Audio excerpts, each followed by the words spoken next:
Let's begin with a breaking update coming in on the inquiry into the security breach of the Prime Minister in Punjab. 2 days since the blame game has broken out between the Punjab government and the centre, the state government has now sent across its report to the MHA. The Punjab government, in its detailed report, has called the protest that blocked the flyover in which the Prime Minister was travelling as spontaneous. The report essentially details the exact sequence of events leading to the lapse. Extra manpower was deployed in the wake of protests as the defence the Punjab government has put forth, according to sources. And they've given details of exactly what happened, how did this protest happen, and they maintain that it's completely spontaneous. Kamaljit Sandhu is joining us live with more details on this. Kamaljit, as expected, the Punjab government, which they've been saying for the last 2 days now, are maintaining that they're not to blame at all. This protest was spontaneous and that they did all that they had to. Well, what Punjab has done is send a factual report to the centre, to the Ministry of Home Affairs, which had sought a report from them. So in that particular sense, the report has been sent late last night. What they've also said is a two-panel probe committee has been formed, which will submit its report in 3 days. This is also something that they mentioned is that extra manpower, which was drawn from 17 districts of the 23, at least 10 to 20,000 extra men were deployed for the security of the Prime Minister.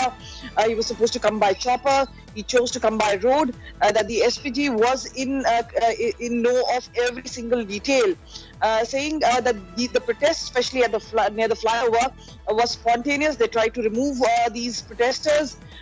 So they have been saying this. The other part, which have been told and not written in the report as such, but is that the Blue Book says that if the VVIP, especially the Prime Minister who gets stuck in such a situation, should be taken to the nearest safe house. This is decided in advance because of the contingency plan. So it is not just the road route which is the contingency, but even that particular plan has other safety nets, which includes keeping the VVIP or the Prime Minister in a safe house nearby in case there is some sort of firing, some sort of unexpected protest, some sort of a blockade, and that could have been exercised. That is usually done by the Advanced Security Liaison Team. But more than that is what the centre is doing. The centre is now mulling action against senior top officials of Punjab government, who they feel are responsible for the lapses. MH has already said they will fix responsibility, but many would say this is deja vu in many sense, because West Bengal also, when JP Nadda's convoy was attacked, that is when the Chief Secretary and the DGP was summoned in by the Ministry of Home Affairs.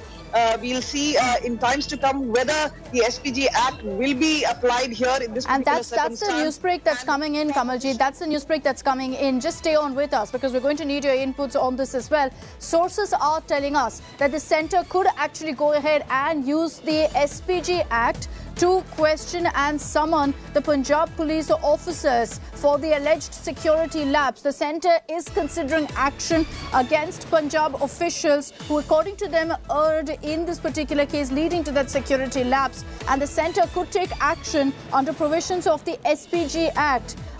Top officers responsible in Punjab could in fact be summoned to Delhi, and there could be action taken on that front. And a central level inquiry is perhaps something that we could be seeing being announced by the central government. So Kamalji, this no doubt is going to lead to another face-off between the Punjab government and the centre. But just break down for us, what provisions of the SPG Act can the centre really use here to summon Punjab police officials? First of all, this is version versus counter version, allegations versus counter allegation, panel versus panel. MHA has formed a 3-member panel which will submit a report anytime soon, which comprises of special security, internal security, special secretary. We've also seen IB as well as SPG senior officers being put on that panel. Meanwhile, the Punjab also has a 2-member panel with a retired judge as well as Anurag Verma, a senior officer, especially in this particular matter. The other part is the SPG Act itself entitles that the centre can summon in top officials who've been found to be erring. So we've been told Section 14 of the SPG Act can be applied right here.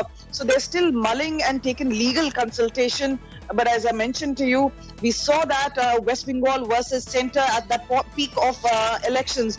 Here, the election has not even been sounded. The code of conduct has not even been announced, and there are no phases of elections being announced yet. And meanwhile, we see politics speaking on the issue. We've seen Charanjit Singh Channi, who's spoken to India Today, Aaj Tak.